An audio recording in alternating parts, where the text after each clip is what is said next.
Ini insya Allah kalau di sini tidak ada ya yang biadab kepada Al-Quran, tapi di Jawa Timur ini ada dosen ASN ya, menulis buku ini. Buku ini asalnya adalah tesis S2 di kampus perguruan tinggi Islam di Jogja ya. Kemudian diterbitkan jadi buku, judulnya Menggugat Otentisitas Wahyu Tuhan. Orang Islam ini yang nulis. Di kata pengantarnya dia menulis, kita terlebih dulu menempatkan mushaf Utsmani itu setara dengan teks-teks lain. Dengan kata lain, mushaf itu tidak sakral dan absolut, melainkan profan dan fleksibel. Nah ini masalah kita yang dibilang oleh Prof. Alatas, confusion and error. Ya, ini yang kemudian buku satu lagi, Hermeneutika Al-Quran. Penulisnya sekarang wakil rektor ya di kampus Islam di daerah di Pulau Jawa inilah. Kemudian ini dosen di Makassar ya. Dia pernah menulis artikel judulnya Edisi Kritis Al-Quran. Dia kata kita harus mengumpulkan manuskrip-manuskrip Al-Quran untuk kita teliti dan kemudian kita membuat edisi kritis. Ini istilah yang digunakan oleh para orientalis. Jadi kata dia, Al-Quran yang ada sekarang ini, mushaf-mushaf yang dipakai oleh kaum muslimin di seluruh dunia itu bukan edisi kritis, kata dia. Nah, ini juga nggak ngerti bahwa Al-Quran itu bukan teks. Al-Quran itu adalah qiraah. Jadi Al-Quran itu bisa dihafal, bisa dipelajari, walaupun kita tidak punya buku tanpa kertas. Makanya banyak orang buta hafal Al-Quran. Anak-anak kita misalnya waktu masih kecil ya, belum bisa baca, belum bisa nulis, itu sudah bisa hafal juz amma, sudah bisa hafal Al-Fatihah. Kita kasih pulpen, coba tulis surat Al-Fatihah, nggak bisa dia, tapi dia sudah hafal. Begitulah saya pernah punya sahabat, saya tahu lah ada banyak orang yang tunanetra hafal Al-Quran. Kok bisa? Nah iya, tidak perlu teks. Nah, terus teks ini apa? Mushaf ini hanya penunjang. Dan itu prinsipnya para ulama mengatakan ya, ar-rasm tabi'un liriwayah. Rasm, tulisan teks itu mengikuti riwayat. Al-Quran itu berdasarkan riwayat. Nah, ini yang dia tidak mengerti. Ya tapi ini dosen. Nah kalau dosen aja nggak ngerti, ya, gimana mahasiswanya? Ya karena memang banyak ini kita mungkin seperti kecolongan gitu ya. Kok bisa gitu kan? Ini yang menulis adalah dosen-dosen yang sebagian sudah jadi profesor, karena mereka terpengaruh oleh orang-orang barat itu tadi. Nah, ini yang kita sebut tadi sebagai serangan pemikiran. Jadi bukan serangan militer, tapi serangan ke dalam akal pikiran. Nah, Profesor Stephen Will ini orang Jerman, dia mengedit buku ini ya, The Quran as Text. Ini kumpulan makalah hasil simposium di Belanda tentang Al-Quran. Nah, kemudian ya di sini Al-Quran diperlakukan sebagai buku. Buku ya seperti buku-buku yang lain. Nah, ini yang kita sebut sebagai loss of adab. Jadi menyamakan Al-Quran dengan buku-buku biasa. Kalau buku-buku biasa itu semua buku ada pengarangnya, dan pengarang buku adalah manusia. Berarti asumsinya adalah bahwa Al-Quran itu karangan manusia.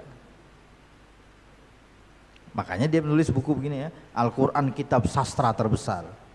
Ini yang menulis adalah dosen di perguruan tinggi Islam dan pernah jadi sekjen Kemenag ya.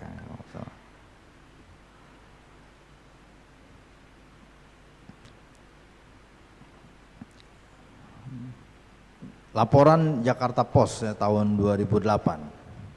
Nah, ini dosen di perguruan tinggi Islam juga, mengatakan katanya, dia mengutip Al-Quran surat Al-Hujurat ayat 3, firman Allah itu yang inna khalaqnakum min dzakarin wa unsa wa ja'alnakum syu'uban wa qabaila lita'arafu, itu dia jadikan dalil untuk mengatakan bahwa LGBT, homoseksual itu natural, kata dia. Jadi one of the blessings for human beings was that all men and women are equal regardless of ethnicity, wealth, social position, or even sexual orientation. Musdah said that homosexuality was from God and should be considered natural. Gimana coba? Ya mudah-mudahan beliau sudah mencabut pendapatnya ini ya, tapi ini jejak digitalnya ini ya di Jakarta Post.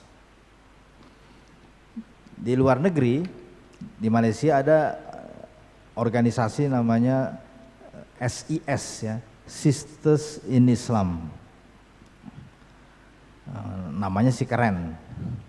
Nah, ini didirikan oleh Bu Zainah Anwar dengan itu yang memimpin sholat Jumat ya, itu Aminah Wadud. Jadi dia bilang, masa sih dari dulu yang jadi khotib Jumat, jadi imam itu laki-laki terus, sekali-sekali dong perempuan. Emang perempuan nggak boleh? Emang perempuan nggak bisa jadi khotib? Ya nggak bisa lah, kalau perempuan bukan khotib, namanya khotibah ya.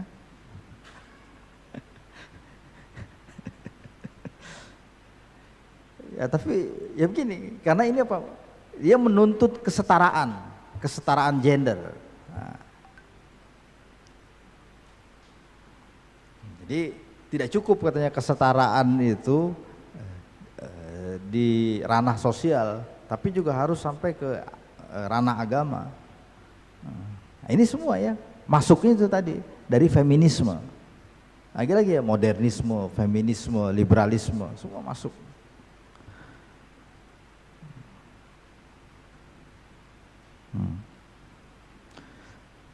Maka kata Profesor Alatas, many people nowadays have knowledge but they have no adab. Itulah krisis kita saat ini. Kita maka menurut beliau kita harus mengembalikan ini, dan ini sebenarnya sesuai dengan cita-cita founding fathers Indonesia. Kita harus mengkondisikan bagaimana supaya generasi yang akan datang itu menjadi manusia-manusia yang adil dan beradab. Adil dalam arti ya bukan adil setara ya, tapi adil menurut syariat, menurut agama, menurut tuntunan Islam, dan adab bukan sekedar sopan santun. Nah, kata beliau, dan ini hanya bisa dilakukan melalui pendidikan. Maka pendidikan itu bukan sekedar transfer ilmu pengetahuan, memberikan informasi, bukan, tapi the instilling and inculcation of adab in human beings. Adab in the sense of discipline of the mind and the soul, and the acquisition of the good qualities and attributes of the mind and the soul. Adab yang dimaksud adalah bagaimana kita mendisiplinkan jiwa dan raga, dan bagaimana kita menjadi orang-orang yang soleh, yang baik ya, yang bertakwa. Itulah sebenarnya maksud, tujuan, inti dari pendidikan. Ini kata Prof. Alatas solusinya. Jadi krisisnya, jadi krisis multidimensi, dan solusinya melalui pendidikan. Kita membenahi, membetulkan konsep-konsep pikiran kita, terutama yang berkaitan dengan ilmu pengetahuan.